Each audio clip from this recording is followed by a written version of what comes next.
So welcome everyone. My name is Clement Sefa-Nyarko. I am a co-convener for this seminar series of the African Leadership Center. And today's seminar is the 17th in the row of seminars that we've been convening in the last few years. We are very lucky today to have Dr. Mshai with us to speak about about her work, which is ongoing and quite interesting, which I'll introduce in a moment. But just to remind you as well that this seminar series often is co-chaired by three of us, myself, as you can see today, but there are two other people, Dr. Eka Ipe and then Dr. Albert Mbiatem. And so we alternate in the chairing. And so good to have you as well in the crowd today, Albert and Eka. So we have a very interesting subject to discuss today. In fact, the presentation today will showcase what we call orature as a contemporary aesthetic intellectual tradition, which provides a pathway for research within communities, sometimes outside of communities and institutions in other spaces. Orature uses spoken word in the artistic expression of knowledge, feelings, experiences, and history. In academic research, often orature has tended to be approached as an object of study in the humanities, often with respect to the past, speaking of the past as a way of language. However, it can also be understood as an epistemological frame of engagement, which emphasizes aesthetic approaches to meaning making that transcends boundaries, including within and in relation to the academy. Today, Mshai's presentation would emphasize how orature is a tool for methodologies of peace building and peacemaking, drawing on her vast experiences in Africa and around the world. Now, let me introduce you to Mshai properly, and then later I would introduce you to the discussant for the day. Mshai, Dr. Mshai Mwangola, is an oraturist or a performance scholar who uses the lens of culture in her work as an academic, artist, and activist. Her intellectual work is characterized by her practice of performance, and in particular, indigenous and contemporary traditions of storytelling for the purpose of research, pedagogy, and advocacy. She is affiliated to the African Leadership Center, as you can see here today, based in Nairobi, but also based in the UK, and to the intellectual platforms, the Elephant and the Orature Collective. And there she's a founding member of those intellectual platforms as well, which is impressive. Dr. Mwangola is the Vice President of the Traditional Council of the Society of International Development and Chair of the Board of Trustees of Urea Trusts. She sits on the advisory board of Makondo Literary Festival and on the board of management of the PJ Mwangola Secondary School. She holds a doctorate in performance studies from Northwestern University in the USA. She has masters in creative arts from the University of Melbourne in Australia. And she has a bachelor in education from Kenyatta University in Kenya. So she's truly a global scholar. And we are so excited to have you here, Mshai. Before I lose sight of Dr. Katindi as well, let me introduce her quickly, then I'll come back to you, Mshai, to take it on. And that will also give us time to get other people to join the discussion. No, so after Mshai presents for about half an hour, a discussant would come in to reflect on the discussions and before we open the floor for you all to ask questions. Now, the discussant, Dr. Katindi Sivai, she's the founder and executive director of Longview Consult and another organization called Longview Futures Foundation. She's a professional trainer with over 2 decades of experience in complementing formal training in technical skills with soft skills training. One of her strongest convictions is that any empowerment a young person receives shapes the young person's sphere of influence. And that's why storytelling is important to her as well. Now, she applies unique futuristic foresight methodologies to facilitate policy debates and strategy, and has worked with government of Kenya and other global leaders in shaping national and international visions. She has published widely on themes across transnational crime, youth demographies, gender equality and social inclusion, livelihoods, and youth governance. Now, Dr. Sivi had a PhD in strategic leadership and foresight from Regent University.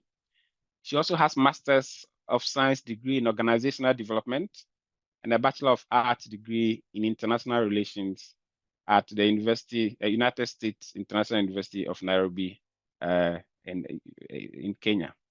Now, I think we have a very, very interesting panel today with Mshai, coming in with that very Orature kind of thing, storytelling, So yeah, today's session is titled Storying the Future, an Adventure into Time.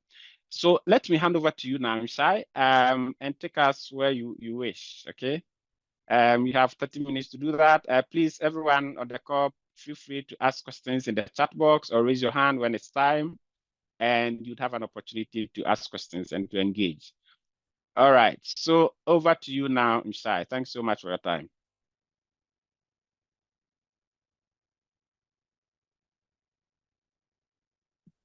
You can hear me? Yes, loud and clear. Thank you.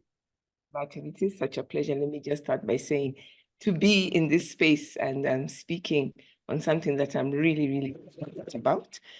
I'm going to jump straight into the presentation, but I do want to say thank you so much to the ALC family. It's great to be one of you and to have you here, but also to have Katindi Sivi. Dr. Sivi is a dear friend who has really helped me walk this journey of understanding what futures are all about. So I'm really happy to see her also join us. And I hope she will also be able to continue to meet this great family that we call the ALC. So I'm going to just jump straight into the presentation. I do have a timer because I'm in storytelling mode. And when we are telling stories, storytellers, we can go overboard. Clement, please feel free to jump in and tell me you have 3, 4, whatever minutes, and I'll come through. And what I thought I would do today, because I know most of you do not know me, do not know my work, is I want to situate my work by putting it into conversation with a seminal piece of work that has come out of the ALC recently that I found very, very rich in terms of helping me think through about some of the work that I am doing, not in the academy, but actually in other spaces, especially with civil society. I like to say I don't work in civil society, but I support civil society in various ways and as an artist. And I think it is, so I'm going to situate my own practice, what for me is important. I will give you a glimpse of that paper because I know I've just looked at who is here and most of us are part of ALC. I will not go into the research that I'm engaging with in detail, but I think it is research that you will all be familiar with.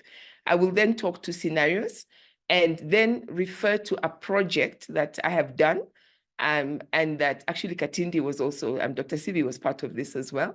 And then how it is helping me to think about, as a way of getting all of us to think about our own research. So even though you might not be dealing with the specifics of the content, what I hope we will be able to talk about is how this methodology might enrich, and notice I didn't say the method, but how the methodology might enrich our research, no matter what it is we are thinking through and working through. And I wanted to actually start by sharing, this is one of my favorite books. This was a book I discovered in grad school. It's a literature novel. It's called Mama Day. It's written by an African-American writer, Gloria Naylor. And one reason I absolutely love this book is that the first part of it, the introduction to it, starts with somebody just telling you a story. And at the heart of the story is that a member of the community, this is a small community. Those of you who know the African American culture, it's an imaginative story. So it talks about a community that is somewhere between two states. And it's telling the story of why this community does not belong to any state. And it is a community of African Americans who emancipated themselves. And it begins by talking about this young man who went off to grad school and did his his research, came to the community, interviewed people, all the things that we normally do. Then went back and, did very well, and even turned his research into a book, which is what, again, we all want to do. And then he brought the book into the community, and the community is completely embarrassed. And one of the comments now, the narrator whom you don't know says, the people who run the type of schools that could turn our children into raving lunatics, and then put his picture on the back of the book so that we couldn't even deny it was him, did not mean us a speck of good. And the basic argument that they are making is actually this research, the terms, the everything, and it sounds, when you look at the description of the research, it's very little in the story, sounds like very solid research to me, wearing my academic part. For them, actually means nothing. And it doesn't mean nothing because the concepts are too far removed from them. They're actually saying that he missed the actual meaning of what he is trying to do because he didn't listen to their stories. And then he says, they say, if he had learned to listen, he could have left here with quite a story. And for me, this was part of my journeying as a graduate student into asking if story itself could be a methodology through which we went into research. And actually, my PhD dissertation work is about exploring the space of orature and story and trying to put the contemporary, if you want, research and intellectual forms of engagement that we were learning and we continue to use as academics, which, by the way, I still think are very useful. This is why I still identify as an academic, in conversation with indigenous forms of intellectual work. So this is the beginning. This is where I started my journey. And now I want to take you quickly. The article that I am referring to is the article Shifting Ideas of Sustainable Peace Towards Conversations in State Building, that emerges out of this research community and much of the work that we are doing as the ALC. And I am particularly interested in this notion of conversation because this is something that I come back to a lot in my work. Conversation as individuals, groups, and entities engaged in talking and talking back about a thing or an issue. I love the fact that it emphasizes that it is through a range of communicative actions and inactions. So yes, we are talking about speech acts, but we're also talking about all the different ways in which people and institutions are engaging in communication. And then it ends with this idea of narrative. So into the space, again, of story. And this is every time when I'm talking about the article, this is the article that I am trying to put my work in conversation with. So this is how I understand the factors that they identify in that article. For you to have conversation, first of all, you're dealing with a range of issues. So it's not about just one issue. You're also dealing with looking at how these issues, people are talking and talking back on these issues in a range of this concept of conversible spaces. So spaces where the conversation is happening in the way we talked about.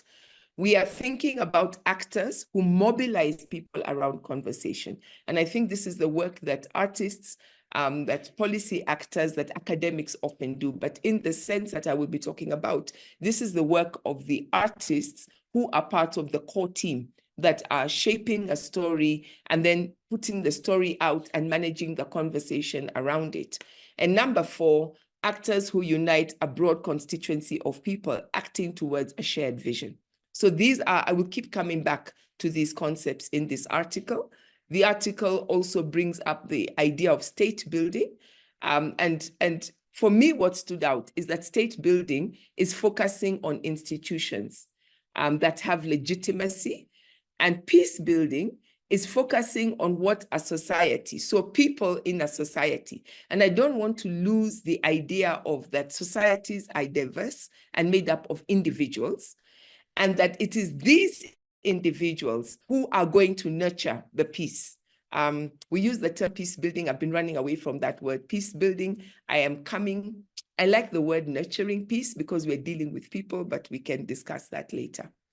So some of the concepts, when I talk about my own methodology, and for me, what has been really interesting in preparing this presentation is to try and apply these concepts to work that is not work that is my own. So I am currently working with cloth. I have come out of studying the idea of a generation. And for me, this was interesting to see if these concepts would hold up as I specifically focus on the scenario project that I am talking about. The idea of performance as a means by which people reflect. So again, this idea of people thinking, people doing intellectual work, not only are they reflecting on something that they are going through, their lived experiences, what is happening in their lives and the context of their lives, they are taking action. They are thinking through what it means to them, and they then take actual action in changing that world or in defending the status quo.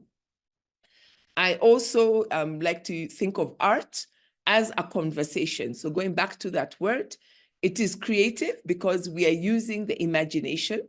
We're talking about not only what exists in reality, but stories or situations that we can imagine, because we want to give people a new perspective. That it is facilitated by someone. In this case, we'll come across to the artist or to the academics, because when we put out our academic work, we're actually facilitating people to do some thinking and to have a conversation, that it occurs in a community of diverse people, and therefore there are multiple perspectives being brought into the conversation, and it always occurs within a social context. So I want to take a couple of minutes on this one, orature.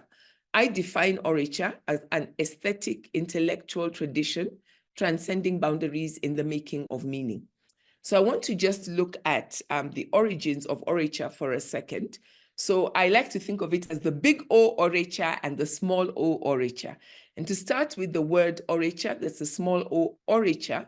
Orature is coming to us, emerging out of the African Academy, primarily. This is where I trace, when I talk about myself being an oraturist, I'm looking at what was happening in the African Academy in the early years of the independence era, right? So we all know about its flag independence, it's not full independence, but within those, especially starting in the mid-50s, going on, some people will say the next 25 years generally into the 80s, going into the 90s a little bit, but where across Africa, in the new African universities, or the universities that were now becoming the independence era universities, people were not only looking at content in terms of what they should teach, but also looking at how they should teach, the different epistemologies, the contestations about disciplines.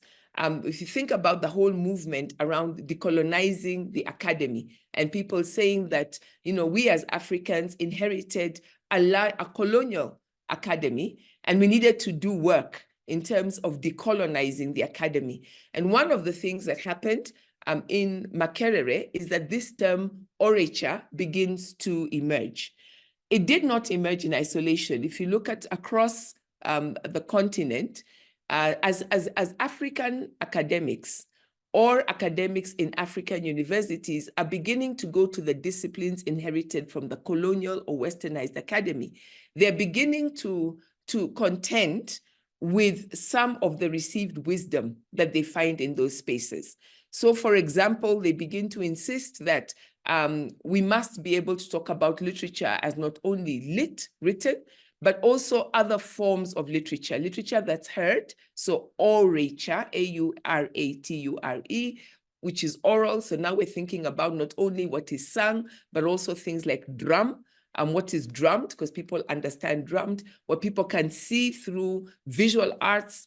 And so people begin to ask, Are these simply objects of study as, examples of primitive cultures, or are they really things that we should be working with as contemporary epistemologies?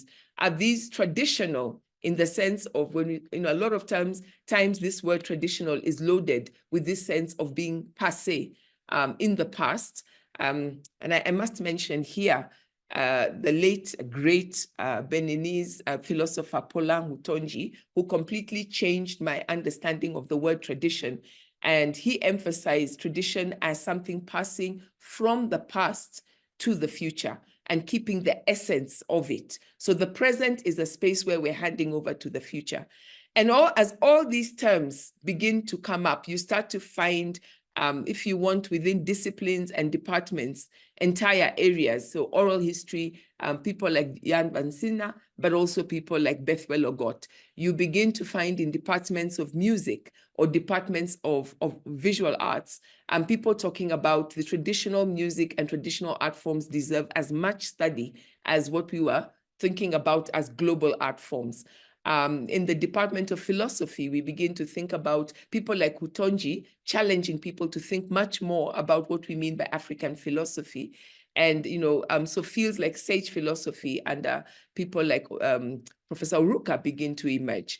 And in literature, in English, the question of whether you could use the word literature and the idea of oral literature becomes one that people really begin to engage with.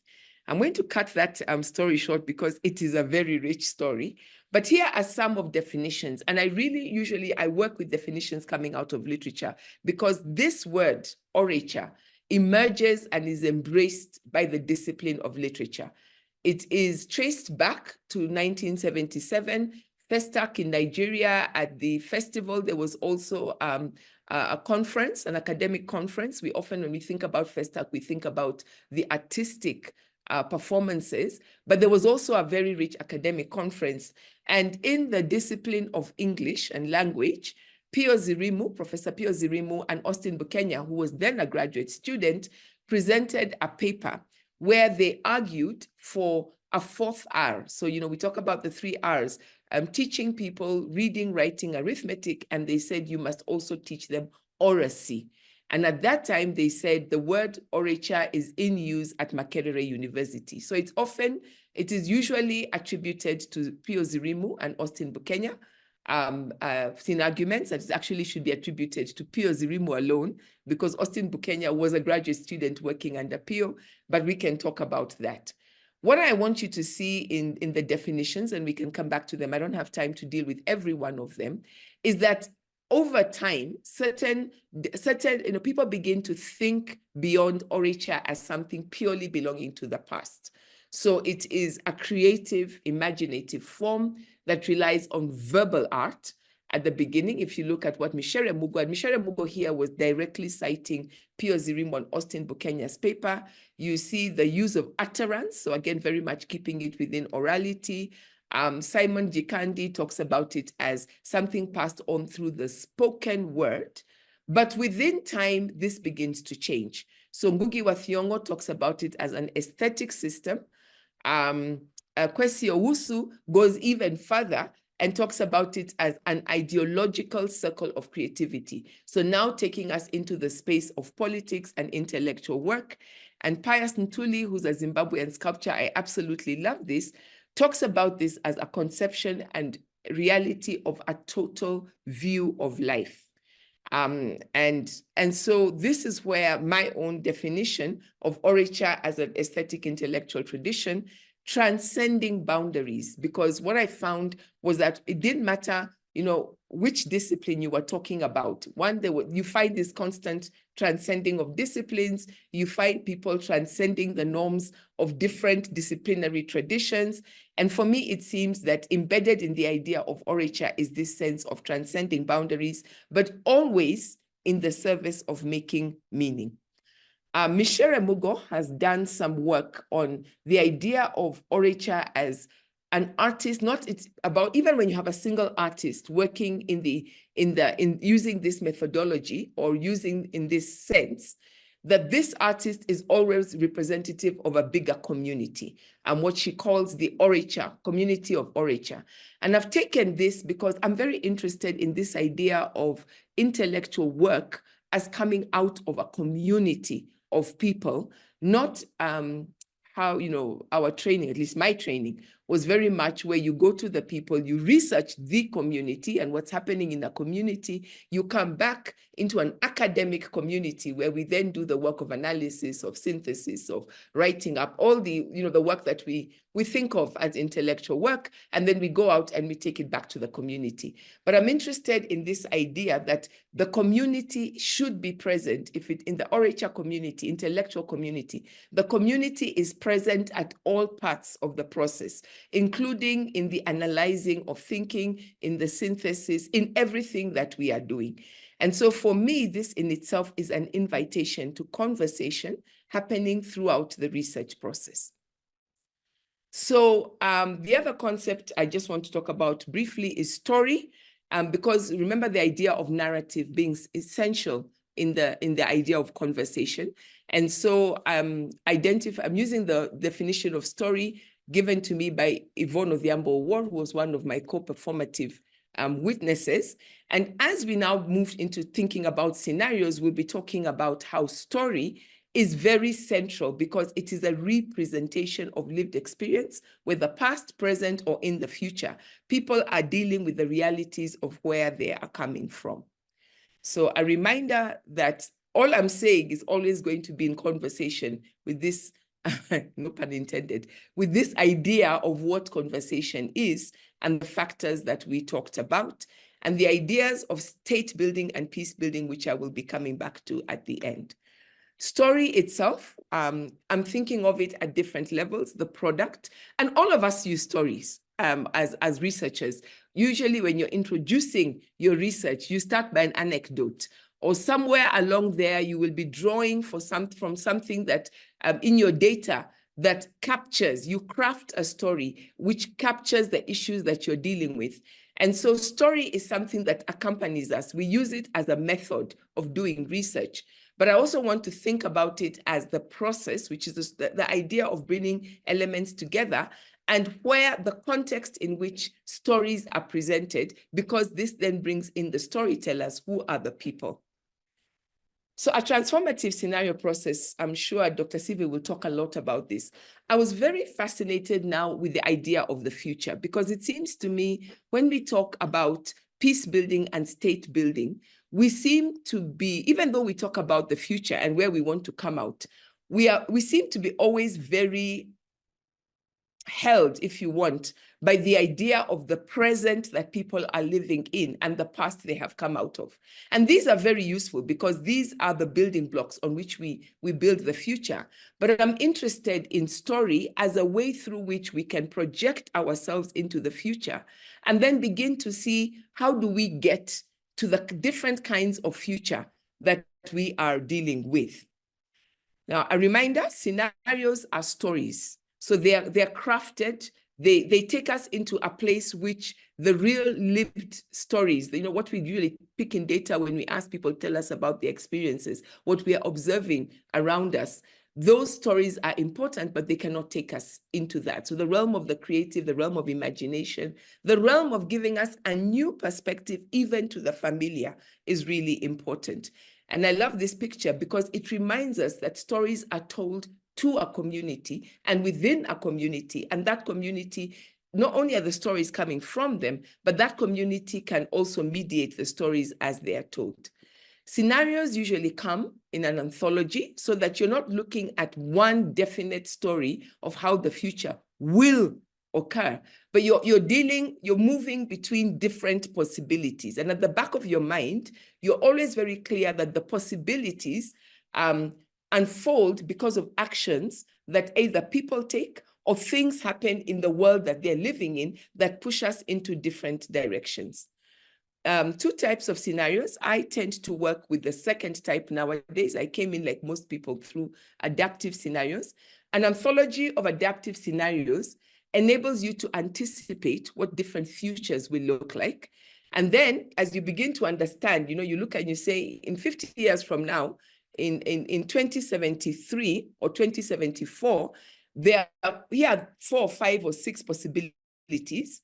And as we begin to move towards 2076 and we begin to see how things are unfolding, we can adapt ourselves as a group of people, as an entity, as an organization, as a community, to place ourselves to really get the best out of it. The transformative scenarios, however, go a step further, and it takes into account that it is not only important for we who are an institution or organization to adapt ourselves. If there are certain scenarios we don't want to happen, we must try to influence people towards the scenario that we want we want people to go into. And transformative scenarios, embedded in the middle of that, is the understanding that we live in a community where not all of us think alike. So, and this is something that I talk a lot about when I'm working with civil society. All of us might think a particular scenario is attractive, but other people in the same community, the same nation, the same world are thinking other scenarios are even more attractive to them because of the benefit they will derive out of it. So a transformative scenario story doesn't only look at transforming a situation or a context or a nation. It recognizes that you can only get there by transforming individuals. So the process itself becomes very important because you are realizing that I must actually form relationships with the people in this community.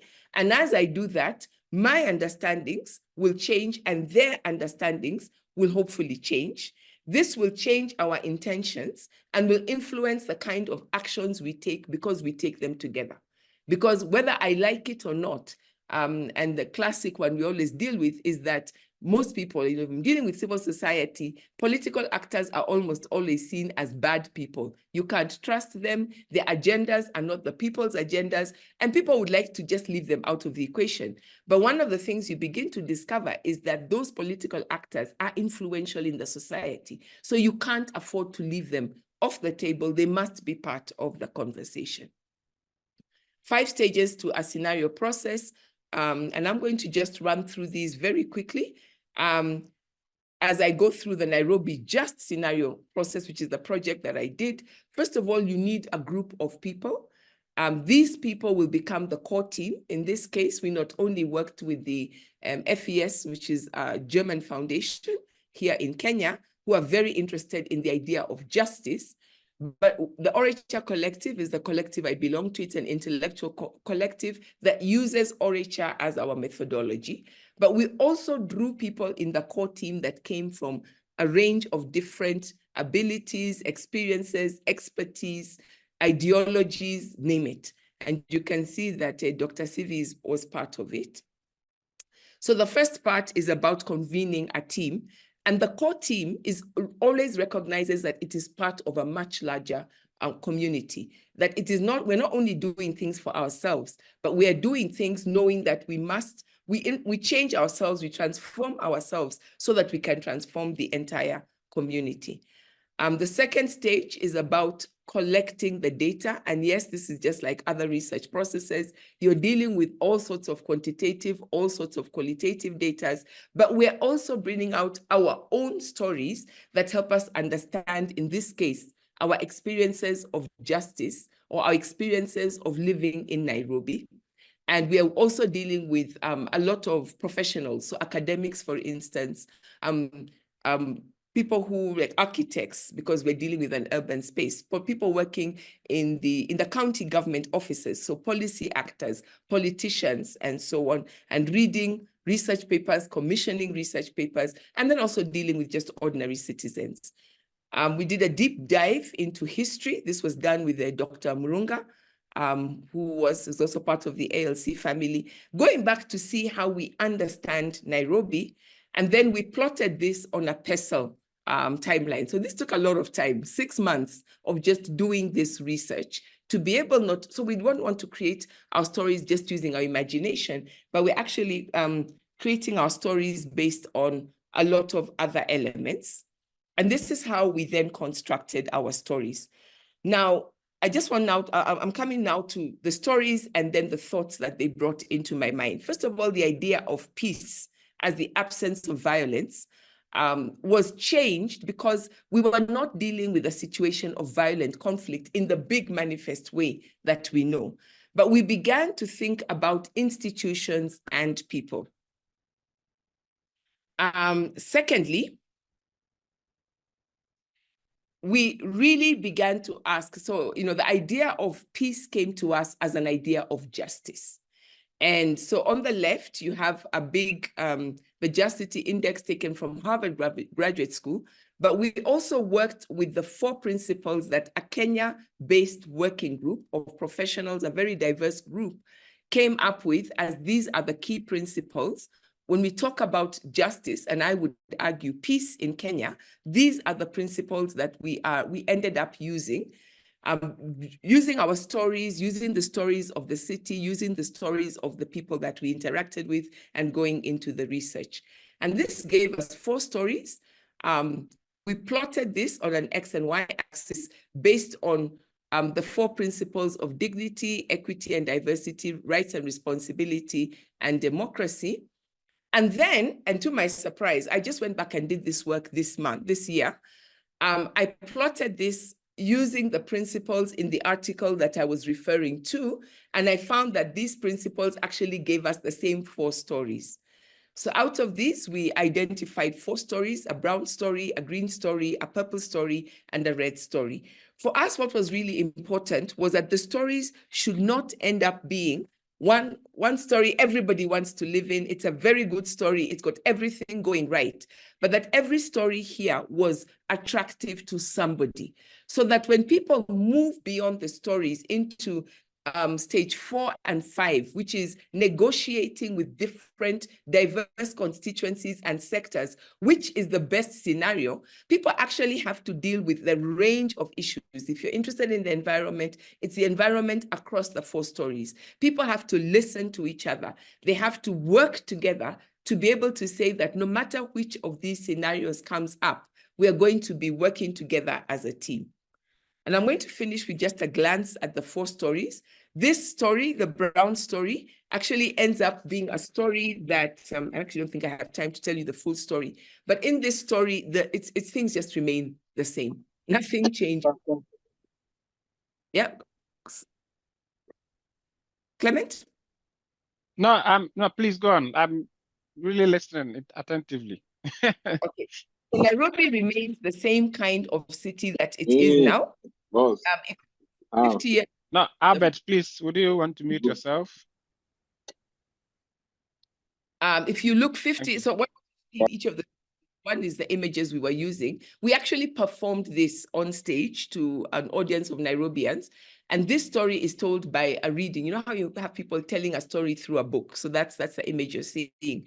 But by 2070, while Nairobi seems to be vibrant politically, on closer look, you find that the same elements, entrenched political corruption, has created a space of disillusionment so that most residents are not at all involved. They're not interested in governance, but instead they're just simply trying to survive. They're hustling. Nairobi is still the capital city of Kenya, and it becomes a mirror to what is actually going on in Kenya. The market reigns in Nairobi. If you have money, you can get anything you want. And for those in need, civil society, which is now mostly humanitarian, are the ones who are making it possible for the most vulnerable members of society to survive.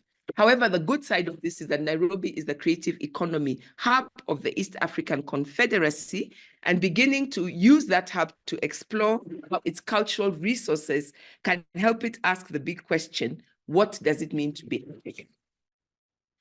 The next story was the red city. This is a story of disaster. We wanted a story where, without people falling into war, we find the city becoming completely destroyed, right? So that's another image of Nairobi. You can see it over there. It's complete destruction. And what happens, the destruction is caused by a climate crisis. So by 2070, this happens around like 2050, 2060, Nairobi is beginning to recreate itself. after almost becoming an abandoned ghost city. In fact, in this story, the government tries to write off Nairobi, but the people refuse and they reclaim it. So the population who lives here are very small. They're very engaged. They are literally rebuilding the city anew from scratch. And if you can't do your job, if you can't come in, if you can't contribute in this way, then Nairobi has no space for you. And it then therefore recreates itself as a center for sustainable, resilient, and green development. And this one was embodied by a dancer because we wanted to perform the story in a way you could see the pain that the city went through the process of destruction. The third story is the purpose story. By 2017, Nairobi is leading the world in innovation, science, and technological advancements. It has created one of the few post-smart cities in the world. It is the poster child of a prosperous 21st century charter city, widely studied and cited as a model for targeted development that spurs the growth and prosperity of surrounding areas. It is also celebrated for multicultural diversity, with a population drawing citizenship from almost every country in the world. It is considered to be one of the most expensive but safest cities in the world. The residency permits within any one zone of this segregated city are priced, hard to come by, and very expensive. However, it does have crime rates at almost zero and a strict law and order regime that is one of the safest cities in the world. And this one, we did it as an ensemble, very much technologically based, very much ordered, very much reflecting what Nairobi itself would become. And the final city was the Green City. This, by 2017, Nairobi in the Green City had completely transformed. It is one of the first cities in the world to actively develop a new form of government based on a new governance model called leaderless democracy. So it has moved beyond liberal democracy. The priorities of this city follow the needs of the minorities and historically marginalized. Decisions on city management are made through consensus with everyone in the city involved in the decision-making process. Its development plan is generated using an index of UTU, and UTU was developed from the index of happiness, decided on the basis of a city master plan.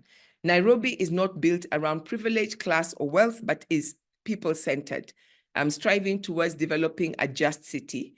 Now, what was interesting about this one is that in this one, Nairobi seceded from Kenya. And this was actually very interesting because it's the city that everybody thinks is amazing, but it's also the city that, sorry, I should have changed those ones. I got the wrong ones there. But it's also the city that everywhere we have performed, people think is the hardest city to come by. So basically, what this project illustrates, it invites us to think about how we turn communities of research, the people we study, into the community itself that's doing research throughout the entire process, where we as academics are inside as specialists holding the space for communities to do research that matters for them.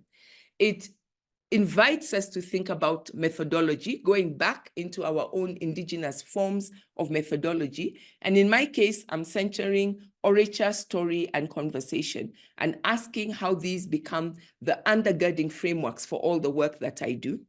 And it invites us to think about the question of peace as being centered on people. I like the term nurturing peace, because when you're thinking about people, you don't build people, you nurture people. And to begin to think about what it might mean to reflect on state building and peace building from the vantage point of the future, and not only from vantage points that are in the middle of the present and the past. And I'm sure when Katindi talks about that, she will talk about, maybe she will, or we can come back to this in the discussion. What is the problem with that? So I want to leave you with this thought as I hand back to Clement.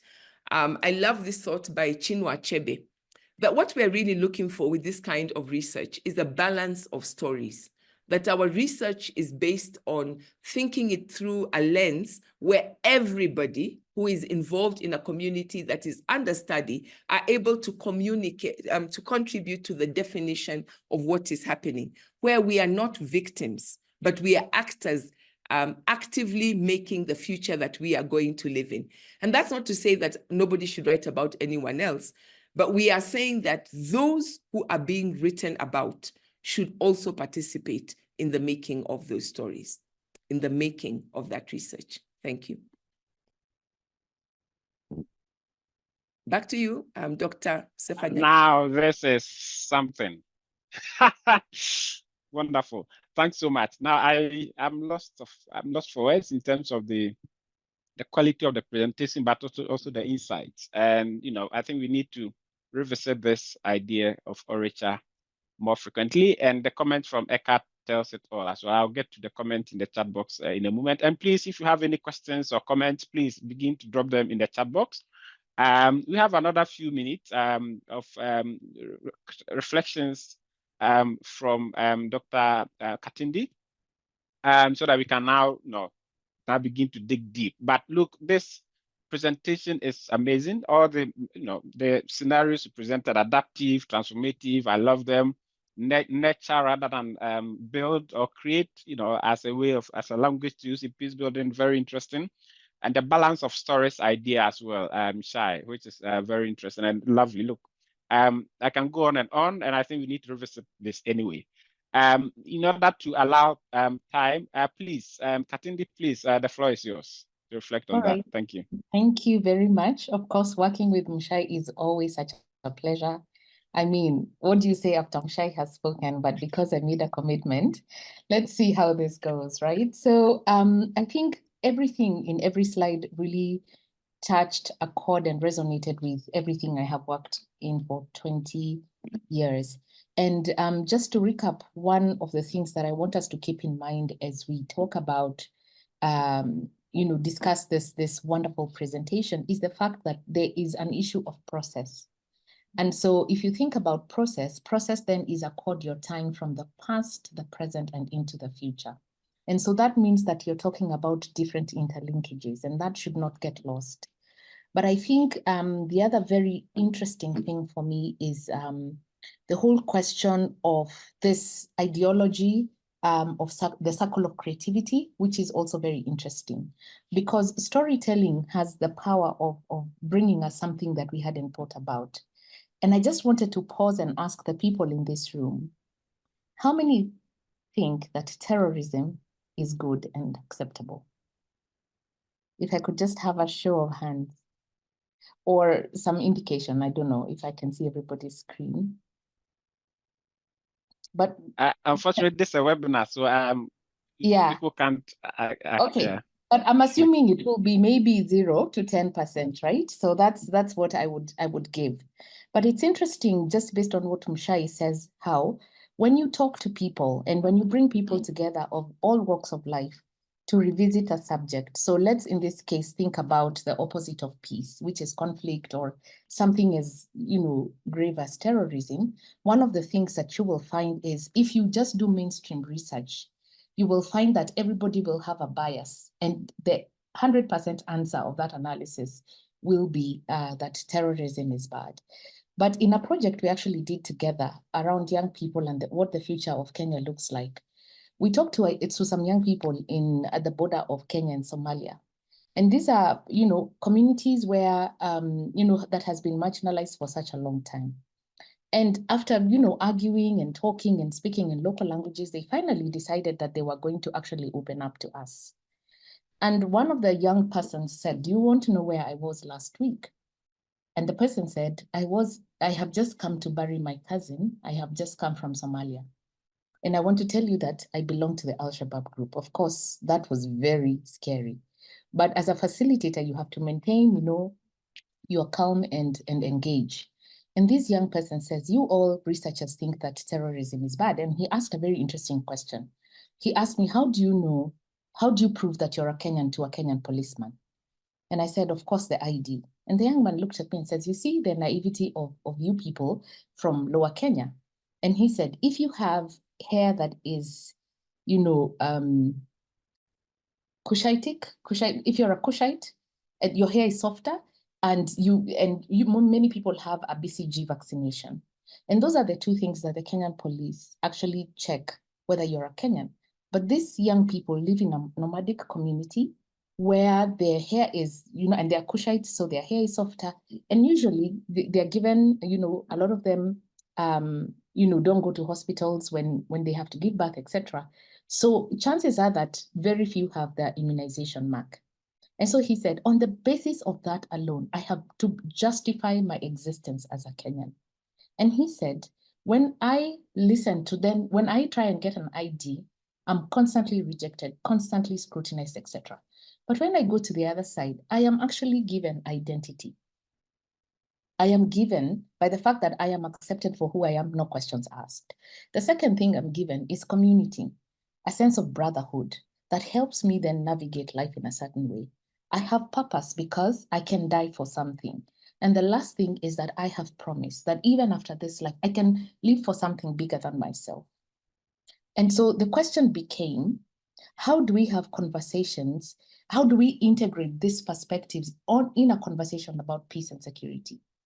And because these people are never, put into a conversation and are never considered as people who, they are always seen as victims and not as people who can provide solutions, then they are constantly victimized. And every, can I say, strategy we use on peace and security will always be faulty, because as long as young people, and of course with the kind of joblessness that we have, the kind of, grievances we just have among young people, if most of them are reasoning like this, then what happens is that you will not have this problem solved anytime soon. And so I start my presentation by then saying that by having storytelling sessions, you're able to include people who necessarily would never sit on the same table. And that is what Mshai is talking about when she says inclusion and having is a consideration about people, and research has to be about people, is you bring these different people and groups into one place and across disciplines. And because of that, you're able to open your eyes to participants to visualize different possibilities, including different explanations about how people experience these things differently. And that doesn't happen often, because by the time the research, as Mshai was mentioning, comes to the to the university, it is, analyzed based on the biases of the person who collected the data, etc. And these people are not there to reconfirm or, disconfirm the conversation. And so the possibilities then enable audiences, and these possibilities of including all these different people and hearing these stories from those different perspectives enables people then to envision worlds that don't exist and we don't even think are possible. And so we can use those opportunities to curate something very different from what mainstream research can actually do. So storytelling then, from a futures perspective, invokes the power of reimagination. That is my first point. Then the second point, I think, based on what Mshai is saying is, you're also challenging the status quo. Whose story is it that you're telling? And the reason I'm saying this is because, again, if you think about something like corruption, what are the indicators that, for example, in the bribery index, what are the indicators that show a country is corrupt? One of them is, bribery, right? But that is somebody's definition. And the definition of bribery, if you look across board and across the world, they say is giving monetary value for a public service that is given. That's one of the definitions. But think about African culture. How do we appreciate people for what they have done for us? It's by giving something. And it's not a coercion to give. It is the cultural way of saying, I really want to give you a piece of this that I have received, right? So I go to a public office and I get a service. If I'm paid, it culturally, if you think about it, and outside modernity, it is actually okay to actually return a hand back. But so long as it is somebody else's, and so long as the bribery index does not take into account this value, the African tradition and value of giving back for a service given as a gesture of kindness, it will always be defined as corruption. And therefore, Africa will never, devoid itself of the fact that it is the most corrupt continent, so to speak. So the question becomes, if we told our stories and if we allowed, for example, these indicators to emerge from the different experiences of people, what indicators would we have that are so different from what standardizes all of us?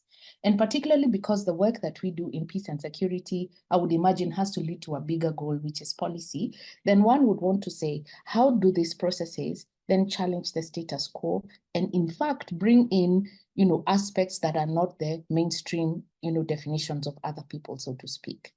And therefore, you want to use stories to challenge that, the status quo, and to be able to sort of like widen the scope of what indicators we're even giving to some of these things. Then the other thing is that we are infusing learning in very different ways. You notice that Mshai's presentation brings in 4 stories. And the reason we give in 4 stories is because we say that you can have an extension of the past into the future. But again, based on all the changes that are happening and things outside our control, there are many things redefining the future.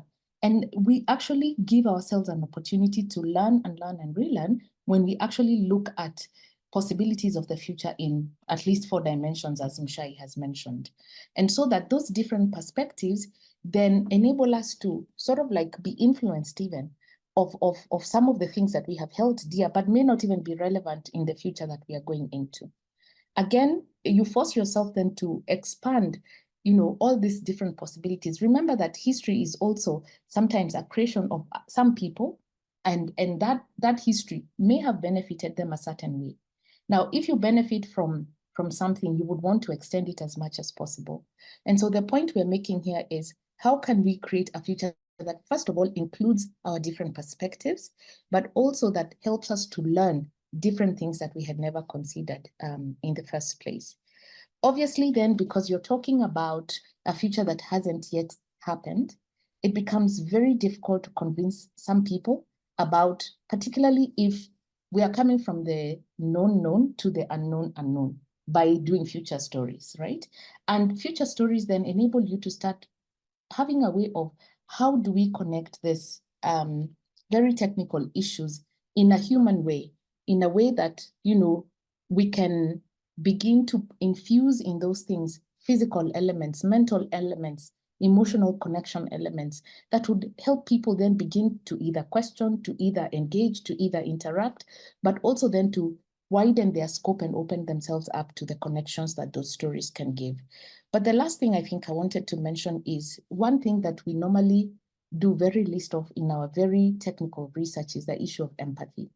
If I go back to the story of the young man, is when you listen to those people talking, to those young people talking, you begin to realize that because you come from a place of privilege, and this happens a lot with policymakers in Africa, policymakers don't experience the realities for which they make policies.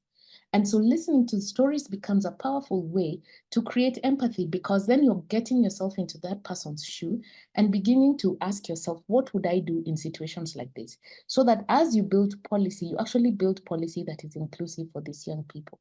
And so by sharing those experiences, but also building that empathy, you're finding things that resonate with other people. You make people feel heard, and you validate people's experiences. You listen to them, and perhaps you're able to draw them in and together co-create solutions that then they feel would work for them. And so that would be sort of like my contribution to the power of using stories to think about the past, the present, and the future, but mainly to also really begin to question, what is the knowledge that we normally have, that we have called mainstream knowledge, and can we improve it? Can we question it? Can we think of better ways of coexisting and living together and even creating a better world? I will close off with a small quote here that says, "The stories we tell ourselves shape our lives. They shape who we believe we are. This belief translates into who we become." And so it is important for us to tell stories that empower us and empower the people around us. Thank you. Thank you so much, Katindi, as well. I think we've had so much today that we cannot finish digesting them all. In fact, already there are several questions trooping in. I have mine, but it doesn't look like I have space to ask mine yet. So let me hold off my gun. So look, please keep your questions coming. whilst I go through what I have, Eka asked a few questions before she dropped off, so I'll start with hers. I mean, if you've seen them already, Mshai, and you want to respond, that's fine. But basically, she's talking about Orature is about co-owning knowledge. How might we negotiate that with academic and dominant intellectual communities that insist on ownership through papers, books that often would have a few authors as well? Or can we see new knowledge forms that can co-own? What do those look like, and what are the implications? So that's the first question. The second one, just so you reflect on that as well. The second question from her is, what about spaces that have more continuous understandings of time in our traditional philosophies? In my own language, ibibio, it's the same thing for yesterday and tomorrow. So how do we navigate those spaces? And then the third question from her is about the color codes you used for your choices. What informed those color codes? That's a lot already. I can repeat them one by one if you want, but otherwise I'll leave you to reflect on Eka's questions before we move on. Mshai. Thank you. And Dr. Sylvia, I'm going to leave you now to come on the question of time, because I think you're a futurist, so you're the person who can with this to answer that. And then if there's anything I can add over that, but I think I'll leave that one to you. I think, so those of you who've interacted with me know that I'm very invested in this question of historical mission of a generation. And having studied through the lens of people like Thandika Mkandawire, the post-independence intellectual, African intellectuals, I've really spent time thinking alongside others, what is the historical mission of our generation, which people would usually say we are fourth generation. So those of you who are in the room, I think here we're a mix of probably fourth and fifth generation intellectuals.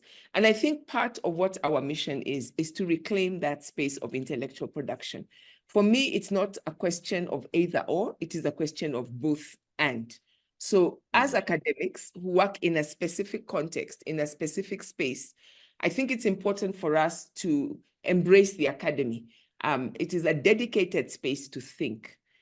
People who are elsewhere, intellectuals working in other spaces, do not spend as much time just thinking. You can sit there and say, I'm following this research. I'm thinking about this concept. I'm grappling with this matter. And people pay you to do it. People understand that this is the work that you are doing. I think there is a space for those academic journals, academic forums, to understand the jargon. I think that's the work that we do and bring into our community. However, we cannot stop there. I think one of the main tasks that we do is that we are charged with the process of translation, so that there is a lot of amazing, wonderful work. At one point I said, I personally do not want to be known for a completely new insight, because there are so many insights out there that already do the work that we need, that the communities outside the academy are not familiar with. So a lot of the research, for example, Dr. Godwin Murunga came and did a presentation that was just based on his doctoral dissertation. And people were saying, what? How come we don't know this? Where did you get this from? And he was able to take them and say, if you go to the archives, look at these documents. And people were completely blown away that they did not know this. Professor Alfred Omenya has produced a book, edited the book, The Just City Index, The Just City in Kenya. This is work done by academics and professionals working on this whole area of urban studies that civil society actors and policy actors in the room did not know it existed. So they were grappling with concepts or trying to think their way through things that we were telling them, by the way, guys, academics have already done the work for them, for you. Another person we brought in is a Maasai elder who was able to share with us the history of Nairobi before contact with Europe, which was very different from the history that we know. And it was fascinating to have this elder, Ezekiel Ole Katoto, and Dr. Godwin Murunga coming from these two different spaces of intellectual production, engaging one another and talking about the history of Nairobi and beginning to translate the concepts he was talking about coming from Ma epistemologies and Ma intellectuals into academic language, academic jargon, and academic knowledge, and to find Murunga saying, actually, that is completely true. That completely echoes.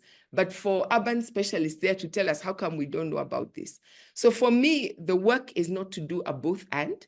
The work is for us to do what we do as academics, but also begin to ask how else can we translate our academic products so that our community of research is also being able to take these products and to be able to use them. In terms of the colors, to be honest, initially we just assigned colors so that we would be able to remember. We thought we'd come up with some amazing names. And then people actually said, we don't want, most scenarios, Katindi can talk about this, will give you names that kind of tell you where the scenario is going, right? So the Kenya scenarios, for example, have things like the El Nino scenario, which you already can tell is a bad scenario, right? The Mount Fleur scenarios coming from South Africa have names like no, theirs were the flamingos. I think Kenya was flying geese. You already know that those are going to be the best ones. The Nigeria scenarios had things like the Bloodland. Already you know this one is a disaster as compared to the Greenland. For us, we just initially started with just assigning colors at random. But within time, and I found this was most interesting when we performed, the audience are the ones who really read the colors. So in the end, we realized purple is the color of elite. If you look at my own lesso research, finds that purple lessos used to be very prized because the dye to get the color purple came from a particular kind of organism that was very hard to get.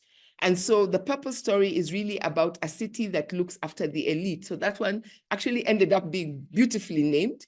Brown, everybody associated with the dustiness and the dryness of a city that doesn't get any nourishment or sustenance. Green became about sustainability, new beginnings, new perspective. And red ended up, everybody just read red as danger. This city is a city that collapses and almost dies. So ironically for us, we picked the colors at random, but people assigned meaning to those colors, and that affirmed our choices. What we had picked instinctively actually ended up becoming, and this is what I mean about the community of research, can give you meaning that you didn't even actually set out with. Katindi, on time? Yeah, just before I go to the issue of time, I wanted to answer Eka's first question around co-owning knowledge. And I think part of futuring is about acknowledging that change will happen and must happen. And even within academia, those older practices are also being challenged with time. And that now the issue of being an expert in something is quickly fading away and almost doesn't exist, because knowledge is now not about one person's, forte, as you say, but is a co-creation of different. And so if as academia, as the academia, we keep on holding on to knowledge and, insisting that first of all, it has to be exclusive, it has to be, hidden in journals where people cannot access it. We continue excluding ourselves in a world where co-creation and connecting is important. And so that shift and that change is so important moving forward. And so the question becomes, how will academia change as we go forward in light of that? But the second thing is about time. And it's interesting you asked me that, because one of the things that I dedicated myself to is to research around this issue of time in foresighting. And it's interesting how different communities process time. So I will tell you, for example, that the Red Indians, I'm told, when they are referring to the future, they actually think about the back. And they think about the past as in front of them. And the reason for them is because they already see and they know what the past was. They are here in the present, which is them. But what they haven't seen is at the back, which is very interesting from how we think about past and present, because our past is behind us and our future is in front of us. But for Africans, I think it's very interesting that, we know the past and we know the present, but the future, because it was unknown, it was always processed from a mystical point of view or from a spiritual point of view. And one of the arguments we've been making as a group of, futurists from, the South, is this acknowledgement of time as, including spirituality and mystical thinking in futures thinking, because that is important. And of course, then that becomes, how do you process that in light of maybe technical, academic work, etc. But it's important to acknowledge it because it has its value in people's lives. And if you want to include them, then you might as well want to process that in light of how they process time. But I came across another study that fascinated me a lot. And this gentleman was saying that time is a factor of seasons, that people who live around the equator have a very laissez-faire, relationship with time because they don't experience extreme change of weather. And so perhaps words like "there's no hurry in Africa" is made from the view that, look, we can, the sun is still there until 6:30, so we don't have to be in a hurry. But if you work in a place where there is an extreme shift with seasons, you need to prepare for winter, for example. You need to prepare for how, you're going to survive those. And I think about this in light of when technology was scarce. How then do you ensure that you survive those difficult months? And so that processing of time is very crucial in engaging with foresight. And maybe that's my 2 cents about it's important to include those conversations and people's perspectives about time when you think about the future. For a community, for example, that lives from hand to mouth, and that is, a big part of people who are, living in deprivation and poverty, how do you introduce foresight? Because a lot of people in these exercises tell us, how can you tell me to think about a year when I don't know what I'm going to eat for dinner, right? And so those things and those conversations are so critical. And part of processing foresight is to say, apart from the issue of time, the reason why maybe we need to talk about next year as opposed to your meal in the evening is because we have to resolve the systemic issues of you not having dinner so that in 2 years, your dinner can be predictable. And that's why we have to talk about foresight. So time becomes of essence in that regard. Thank you. So Clement, if I can just jump in, this Yeah, question please. is very important because one of the biggest debates we had with the group was precisely what Katindi has just said. People asking themselves, so when we first started, and many scenarios in my experience in Kenya, people don't want to do scenarios beyond 10 or 15 years. What that means is that it's very difficult to talk about politics because everybody is seeing the politicians that they know, the parties they know, the situation they know. And so even when we talked about Nairobi, everybody had in mind the Nairobi they know. So when we were saying something like one scenario has to deal with a Nairobi that is destroyed, people just couldn't imagine it. But when you project 50 years into 2070, number one, the people in the room realize most of them will not either be alive or will be very old and unable to influence. So they have to do work now. Number two, so it takes away the politicians that you know. They are completely out of the picture because they will not be there. And so people begin to actually work with events and work with, okay, today I know our institutions cannot work, but I can imagine a future when they work. And they begin to work with the impossibilities that are there. And so for me, it ended up being a very freeing prospect to be able to say, we're not dealing with the present, even though you first project to 2070, then you come back and your story has to be believable. One of the stories, the Brown City, had Nairobi hosting a World Cup opening ceremony. I can tell you the minute we said it, everybody said it will never happen. But when we built the scenario, and we had a confederacy and we brought DRC into the mix. And then we agreed Nairobi will never have a good team, but we can do the opening ceremony. It became believable. And then earlier, last year we discovered that Nairobi is going to host, hopefully, the AFCON. And if we can host AFCON in 10 years, why can't we host AFCON in 30 years? And the World Cup. And so it begins to become believable. And I just wanted to end an essay that we actually looked at and discussed was Suleiman Bashir Diane's essay on perspective. And I've just quickly looked up this particular quote was a quote we spoke a lot about, that when we look at the future, when we look at time in terms of the lens of looking ahead, this is when we are able to deal with the, and I quote, true appropriation of agency by Africans expressing their mastery over the very stuff societal development is made of. The very stuff is time. And it freed people from saying we can't to begin to say we can. Great. That elaboration about time and ownership and co-ownership, very insightful. I mean, obviously, I'm also a fan of, just touching on the point about ownership, I'm a fan of another methodology called autoethnography. It's more like a co-creation of knowledge through the stories of people. And so when you spoke about Orature and the kind of things you are discussing, Mshai and Katindi, I was thinking of Orature also as a medium for autoethnography, where the oratorists co-create the knowledge with everyone else who is part of that story. And the knowledge product could be co-owned by everyone. So it doesn't really, I've seen autoethnographies that are all, co-authored by 20 people, really just because that's the nature of that methodology. So I think of that way. If you want to reflect on that, Mshai, please go on. Otherwise, I would jump on to the other questions. Autoethnography as a form of orature kind of thing. Yeah. There are a few questions as well. Now I'll take the one from, I'm very bad with this. I can't mention that. So she's asking, from the perspective of constructiveness, how do you compare different stories, talking logic across different continents and cultures? And I think the point there is,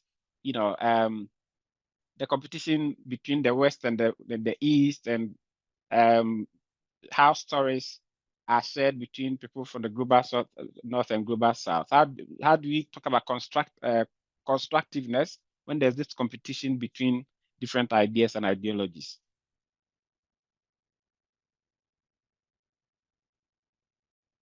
Okay, so Katindi, did you want to go, or should I?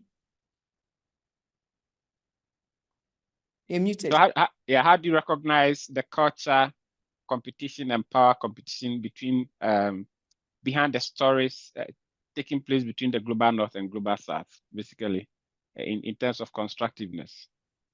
Okay, I could go first, Mshai. Yeah, so we've just starting off a Global South Futurist Network because of precisely that issue, that you have the northern part of futuring just really dominating conversations and methodologies.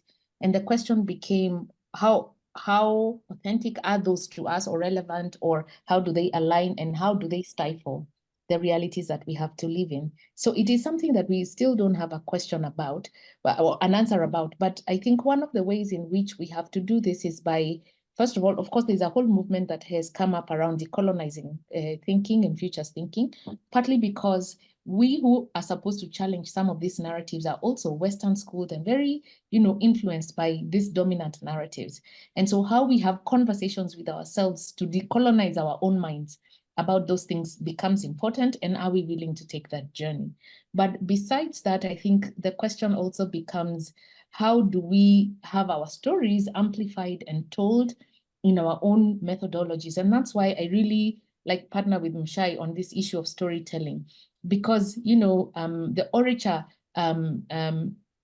all the things that she presented becomes a very unique way of how stories are told from, our perspectives, particularly as Africans. And I think that never makes it to, dominant literature. And we need to create our own spaces to be able to do that, because most of the times we find ourselves being in spaces that are curated by other people. Obviously, they will dominate those spaces, and we are not creating spaces enough for ourselves to amplify our own stories. And that becomes a critical way in which we are able to navigate this issue. Great. Thank you. Thank you. Did you want to say anything else, or we take the next question, Shai? I think just to say, and actually this is part of the work we do with the Orature Collective is to both use the and I said the approach that the transformative scenario approach is credited to a particular person. It comes out of specific work, Adam Kahane. But we're also going back and looking at Orature as has been developed and studied and created within the African Academy in particular over decades.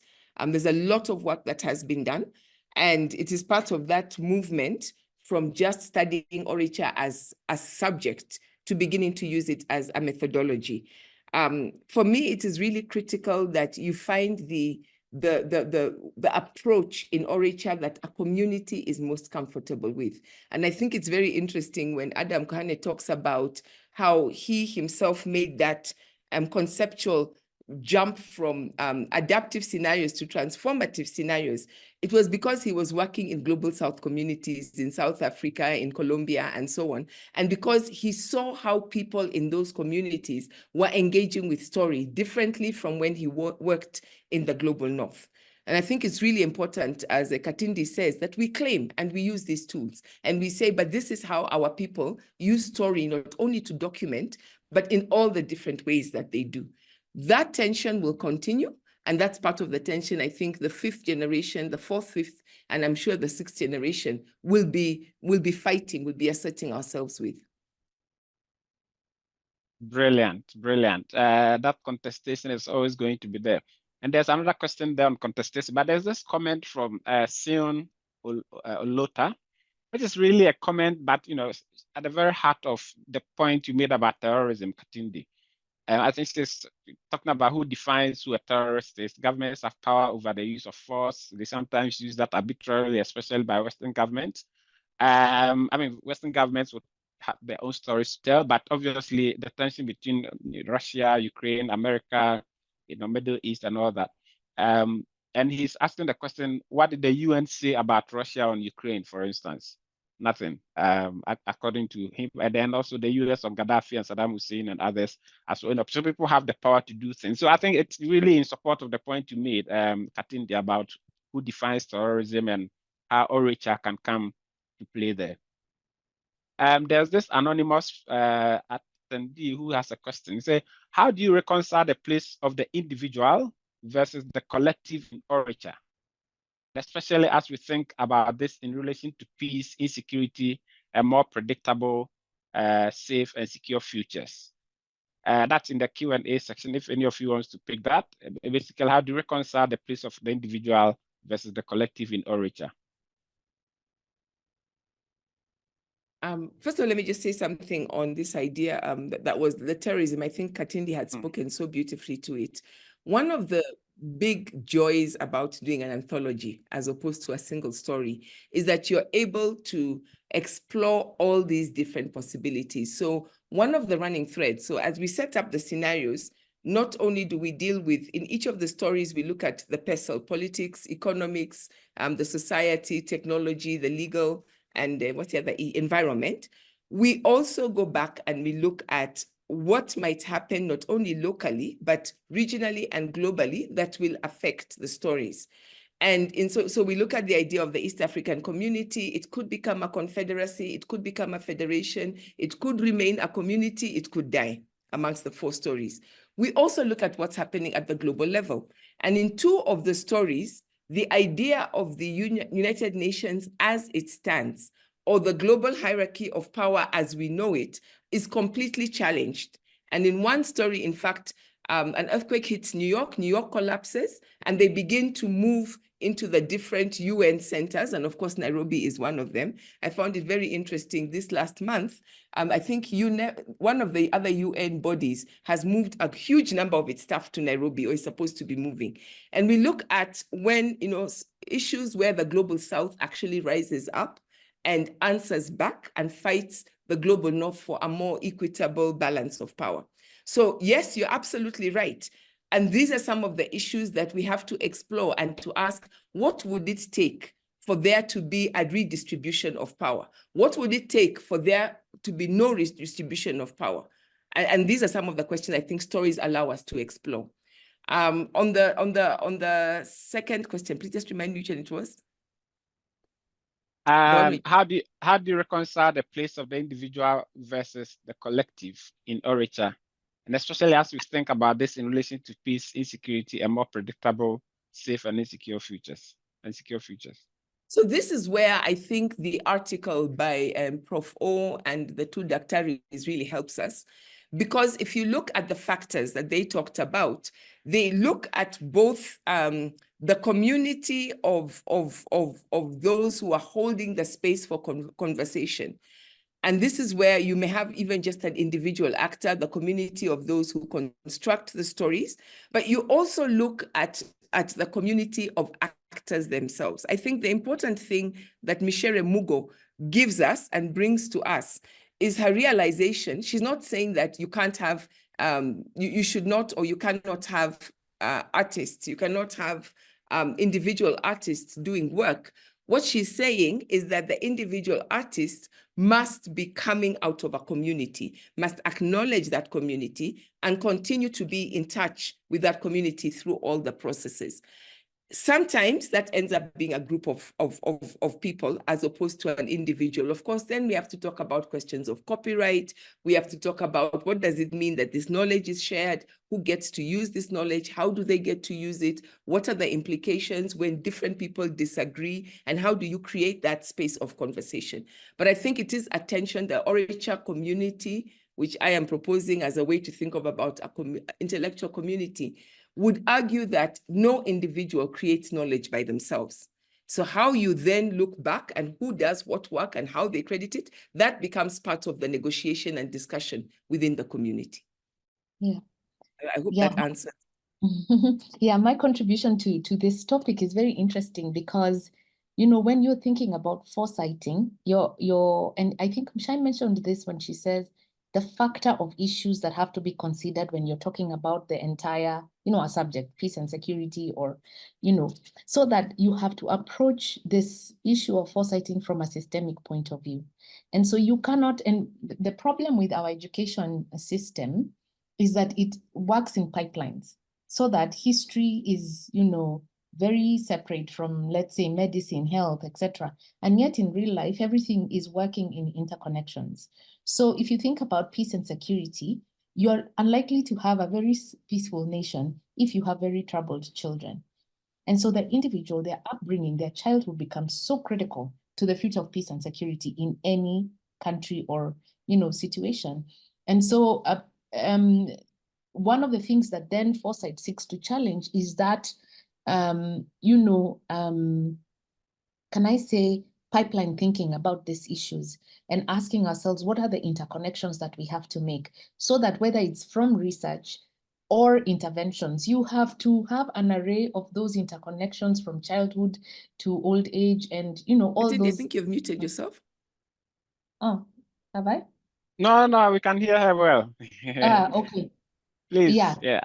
Sorry, can you hear me now, Mshai? Okay. I think probably, Mshai, your network is okay, you can hear. connection. Yeah. So the point to make is that in every aspect, and particularly, and World Bank right now has started a whole process of trying to infuse foresighting in fragility conversations. And the argument we are actually making in this research is that, look, as long as you're going to look at, you know, fragility from a point of view of politics, or just, you know, environmental issues, you'll never make headway.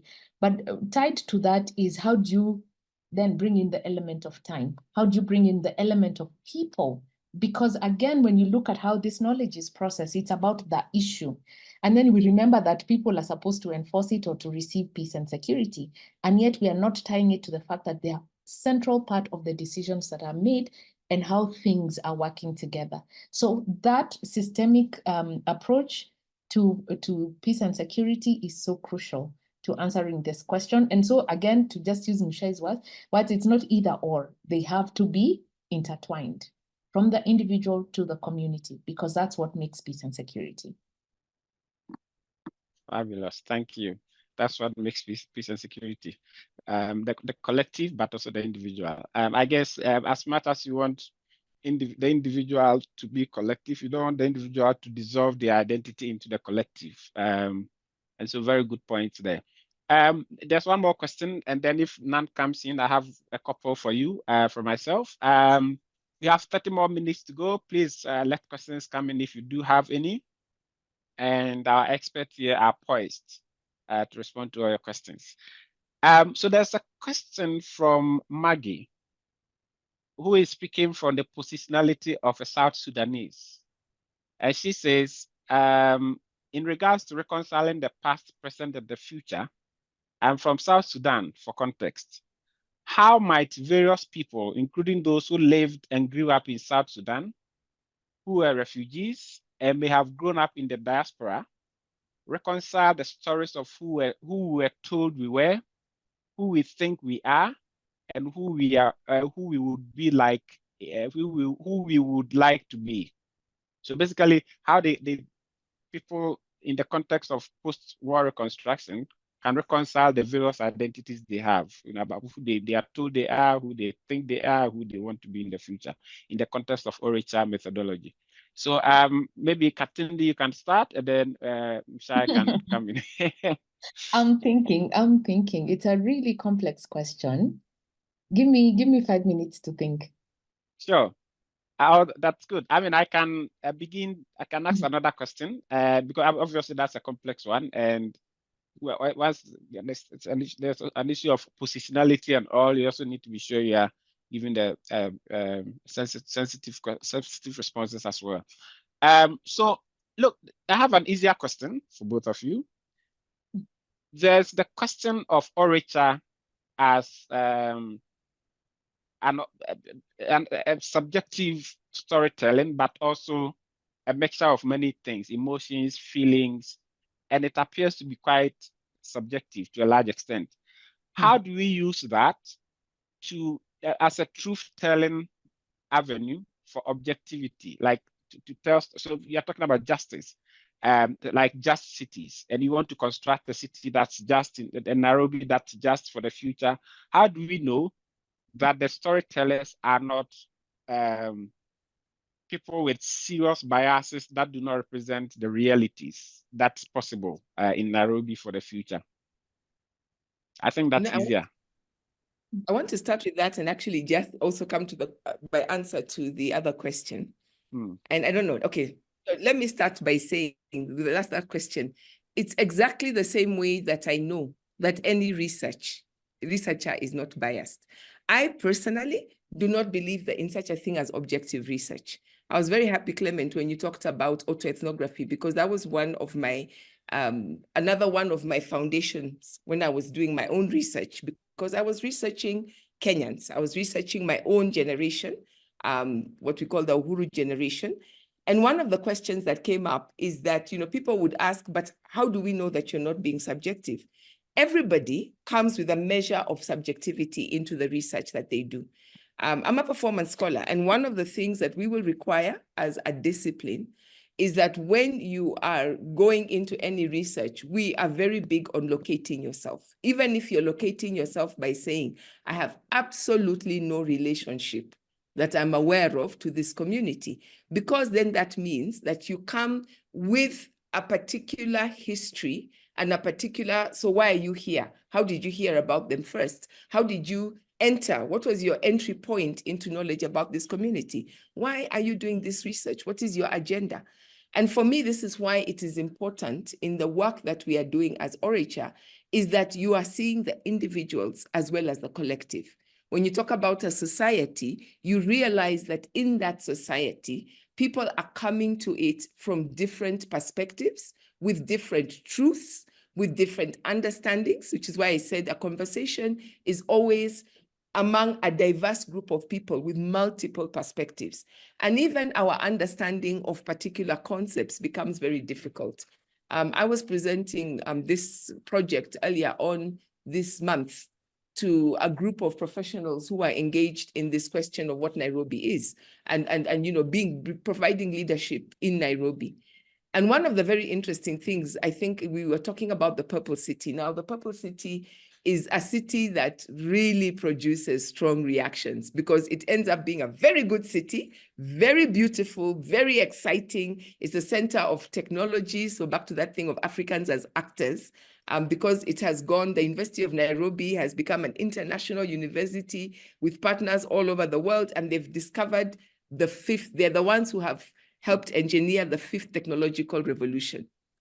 The only problem is that for the Purple City to work, they have taken all the other people, all the others. If you don't have money, if you're not part of this great revolution, if you're not part of the big economic elite, you have to move out of Nairobi. We'll bus you in, or rather we'll bring you in through a technology that means you can live in all these other counties. But we also have you a stamp that says 1 hour after your reason for being in the city is over, you have to be out. Otherwise, we'll find you and get you out. And so somebody in the group, when we were talking about it, was really excited. She's an urban planner. She says, this will allow us to make Nairobi what we know Nairobi can be. It's sustainable, environmental, it's clean, it's secure. That's why the whole world is coming here. And somebody else in the group who was a social justice warrior in the real sense was so flabbergasted that somebody whom he's been on this journey with, he actually thought she was pulling his leg. And she was like, no, I'm an urban planner. I actually believe this.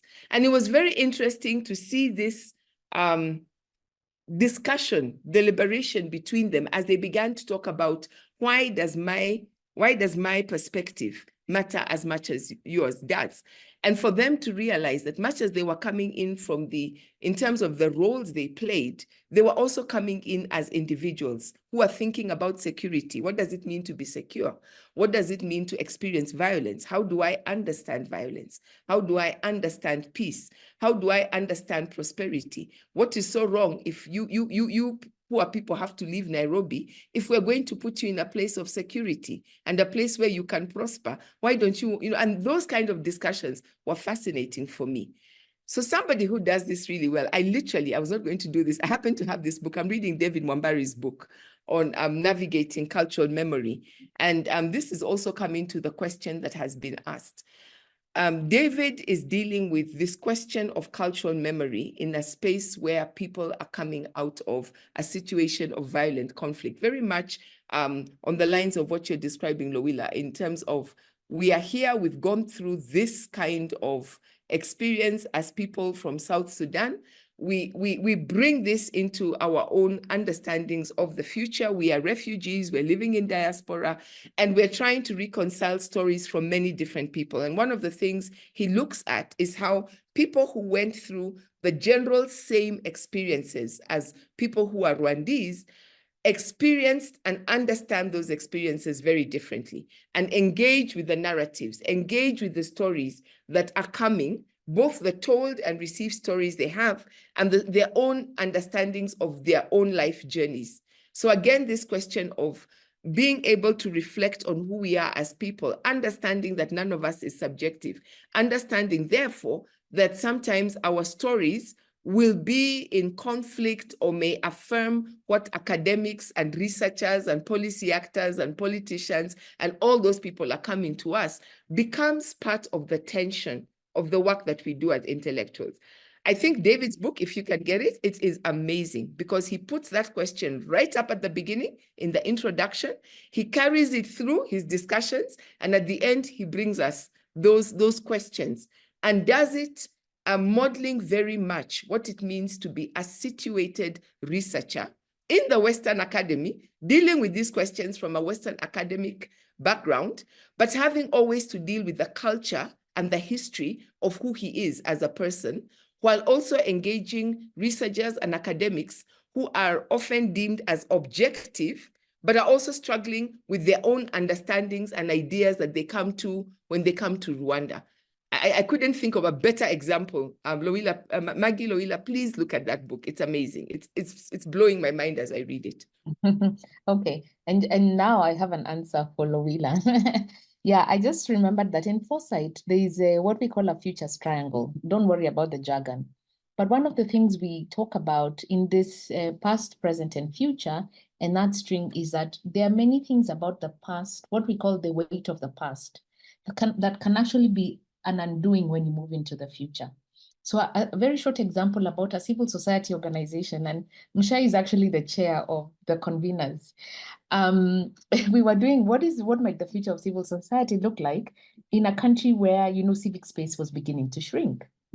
And the people in the room were people who had fought, authoritarian regime in the 90s and had been very successful in just getting us into, multi-party democracy as a country.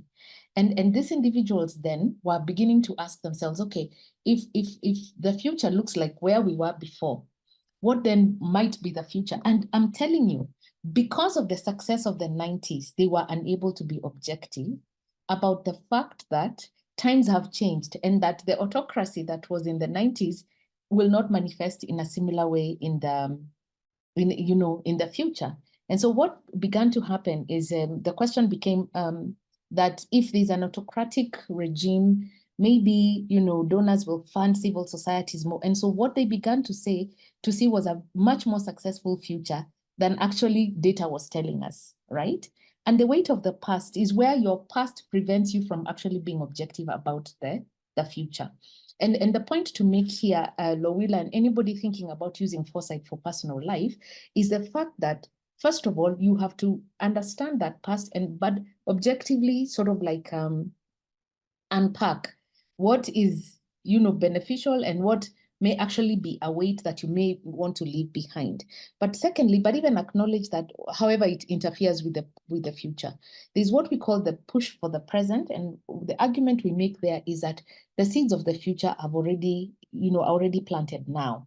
And so the future may not be a surprise. And if you want to know what the future will look like, look at some of the small seeds that are already there for us.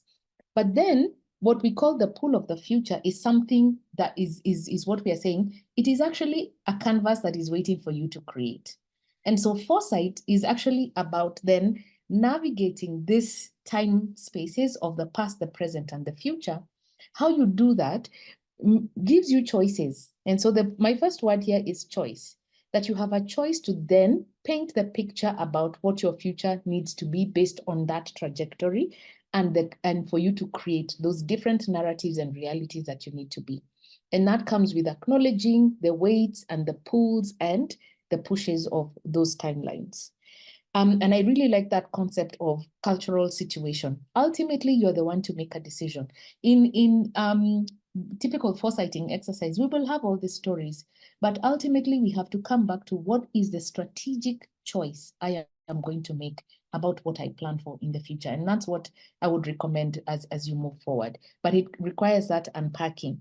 You mentioned also, Lawila, a second question here about engaging in these processes of democratic transition as academics and researchers.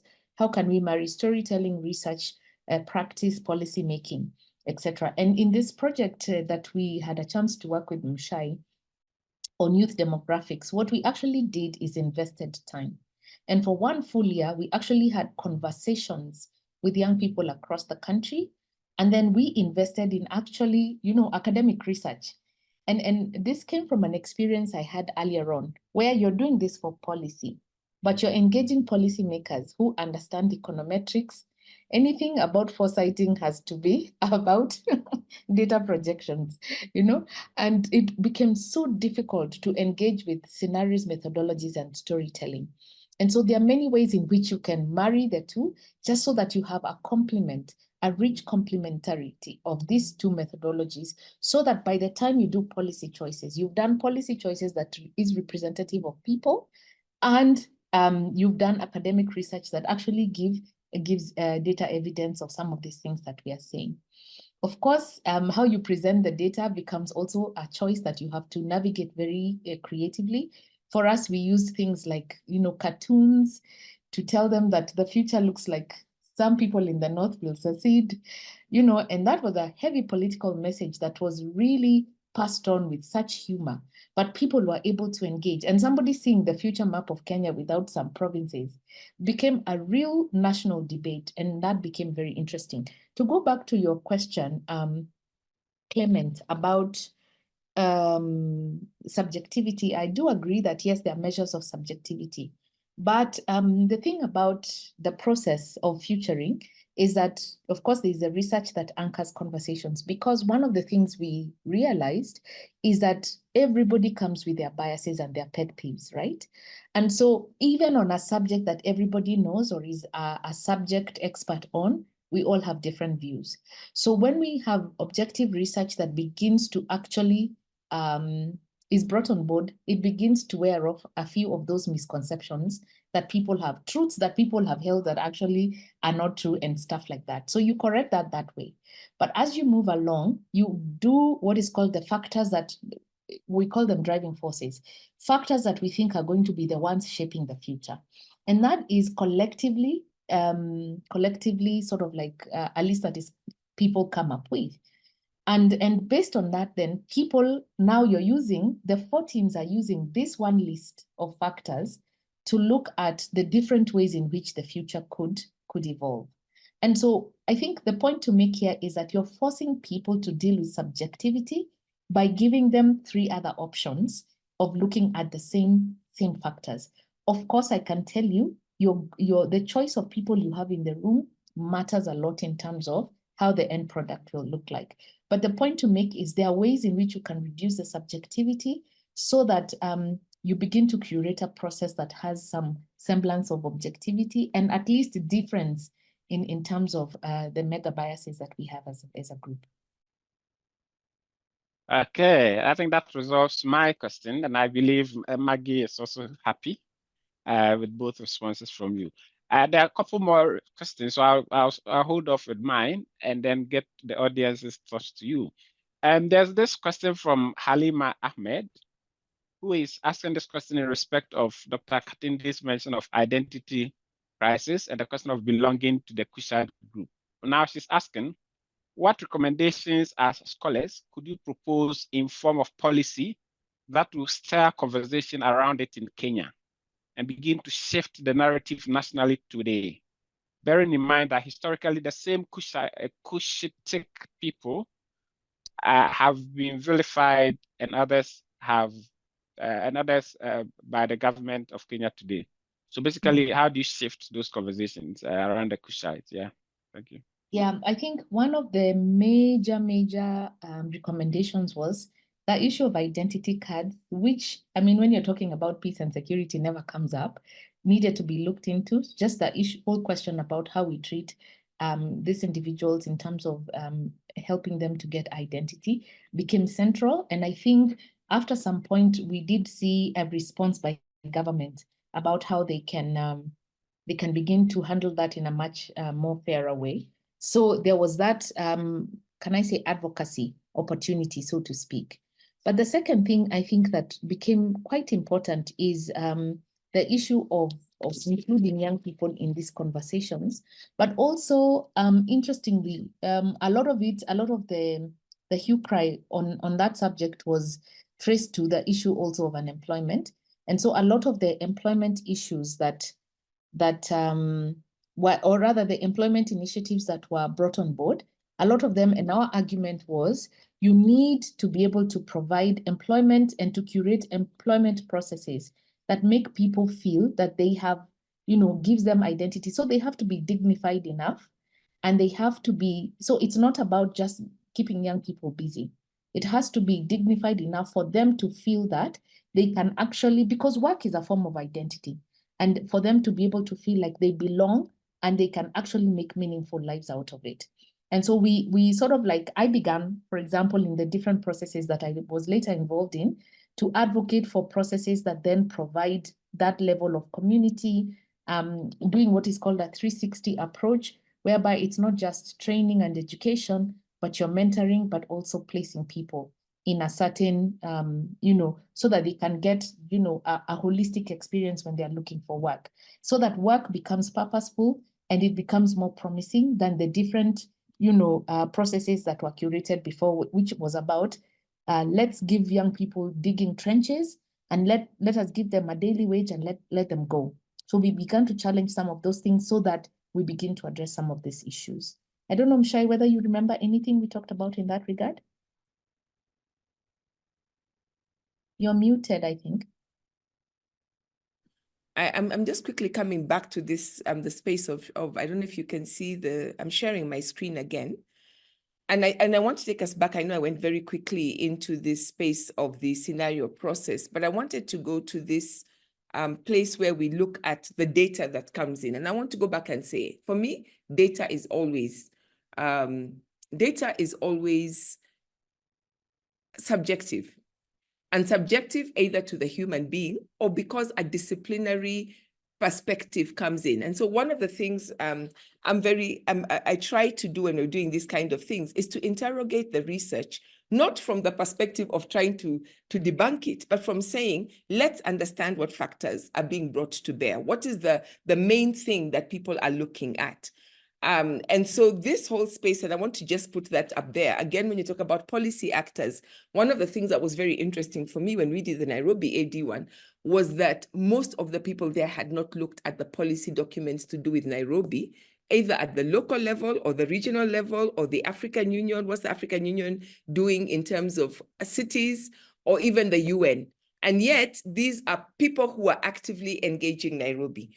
In the same way that they had to go through that data, they had to process it, they had to understand it before they went on then to begin to ask, what does this data mean? And Katindi, back to what you were saying about trends. If this was the policy that existed in Nairobi at a particular time, how did it play out? Who came in? What were the factors that shifted it? So for example, in the Red City, where people come together and begin to bring back Nairobi, that was based on our historical analysis of what has changed, positive environment, laws, regulations. In Nairobi has been a group of citizens coming and calling themselves friends of Uhuru Park, friends of Karura, friends of the Boretum, and just refusing to let the government do what it wanted to do. And that's what we based the whole scenario of Friends of Nairobi City. So that was one. Another really interesting one, going to Halima's question, was during the initial process where people were telling us their personal stories and people were talking about what they think about Nairobi and where it is. Somebody said, and then we must get rid of these Somalis out of Nairobi. They're taking over Nairobi.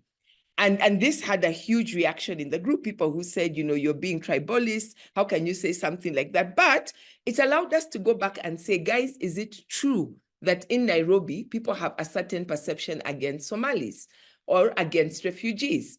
And then we were able to go to the history of the city. And lo and behold, Dr. Murunga told us that actually the first Africans to come into Nairobi to legally challenge the way Nairobi had been set out by the colonial government and the settlers to be a whites-only city with particular spaces for colors were the Somalis, and how they did it, and they did it legally, and they then set up the first African neighborhood in Nairobi. And then he began to trace some of, you know, how the Somali community had not only been also, actually historically had been in Nairobi longer than most African communities, but had also contributed very positively to some of the planning and the legal regime that had impacted Nairobi positively. By the time we finished that conversation, the conversation had completely shifted, right? And the same thing when you look at, as Katindi was saying, and it's interesting, Katindi, you took me back to those questions of employment, because our brown city, one of the things that we dealt with was this thing of politicians bringing young people to sweep the streets or to do some really small job, but say that this is the work that young people can do. So I'm actually agreeing with everything that Katindi has said. It's interrogating your research. It's asking, why do we assume that this matters or this doesn't matter? What are the policy actors looking at? What are the policy actors telling us? Where are they making their policies out of? And then bringing this all together to begin to interrogate some of our own prejudices. I discovered that a lot of prejudices when it comes to Nairobi, right, that I had not even thought about, because I was born and brought up in Nairobi in a particular neighborhood. I understood Nairobi through a particular lens. I'm currently doing a research that actually is looking at refugee communities. And one of my big surprises and learning lessons in 2024 is to learn to see Nairobi through the eyes of particular refugee communities who grew up in Nairobi at the same time that I did, in the same spaces that I did, but saw them completely different from how I saw Nairobi, and beginning to ask, what would a story of Nairobi, if you brought my story and brought their story together and presented it to a public, how would people read these stories, and what do we have to learn from each other around that? Thank you. Thank you. Always refreshing. I think we have run out of time. If you have to wind down quickly, we would have time to ask questions. So I guess we there's one more question from Soon Olota. In your final reflections, please feel free to respond to that. But I think we've probably come to the very end of question and answers. And you've done justice to both the subject matter of orature and storytelling, as well as the application in research, peace building, and generally personal and professional development across the board. So we are really very grateful. And this seminar series has benefited substantially from your expertise. Now, if you want to give us your final thoughts in the last 4 minutes we have, Mshai first, and then Katindi, and then we can, close the day. Thank you.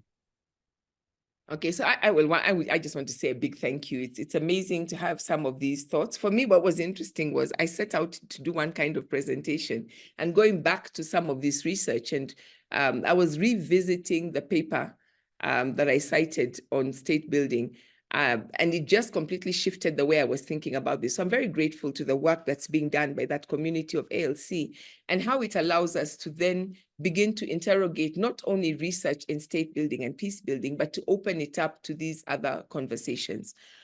Just very quickly, in terms of the question that has been put up on orature and the question of languages, I think that's a really critical space that people are now going into. Once the African Union embraced Kiswahili in particular as a working language and people began to really think about it, I think even the work that a lot of scholars in the languages have been challenging us all the way down. I'm thinking of Ghanaian scholars like, what's the philosopher? His name has just gone, Kweyanka, who have done work on telling us we must go back and think through our languages. So he has done work in terms of saying, how is a particular word thought of in Twi, for example? What does it mean? How does it change the way we think about this? All of us know the thing of being challenged to talk about your work to your grandmother in your language, which you say you're fluent in, and being unable to explain some of these terms. And I think this, again, is work for our generation to begin to ask, especially if we really believe that we can create communities of research, not just the people we study, but we want to think with these communities, that we will be forced to go back and begin to develop these words, to begin to think about them, to begin to ask, how do our people think about these words? And when they don't exist, think about these concepts. How do we create these concepts in a way that makes sense? So I'm really grateful for all the questions, for all the ways it has stretched me. And thank you very much, my sister Katindi, because you always make me think about future, not only from the space of the traditions that we have come up with as Africans, but also to remind ourselves that orature is a contemporary epistemology, and we are also a global epistemology. So we have so much to learn also from what scholars across the world are also doing. Thank you. Thank you. And Katindi has reflect on that in the last 1 or 2 minutes. Can you also add the ethics of it as well, the ethical dimensions of collecting such data and using them for research as well? Thank you.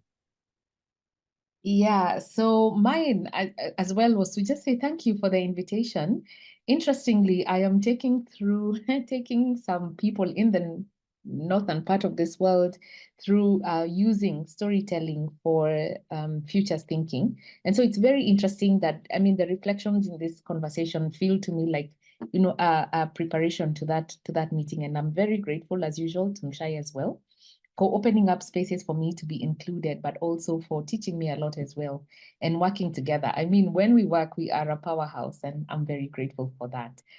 In terms of the question that has been posted, one of the things just to mention about language is the fact that because you're storytelling, you actually have the permission to create language. And a lot of the futures work and stories we tell, you will find an infusion of all manner of things.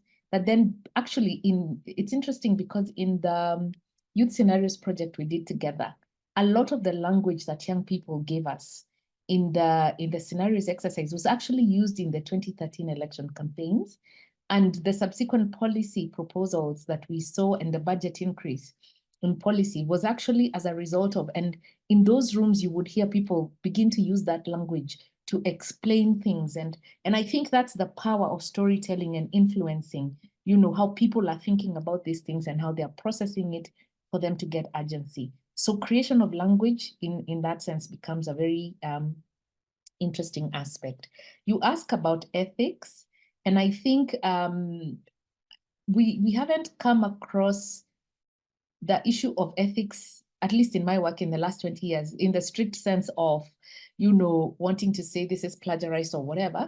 And I think it's because of the acknowledgement that this is a co-creation.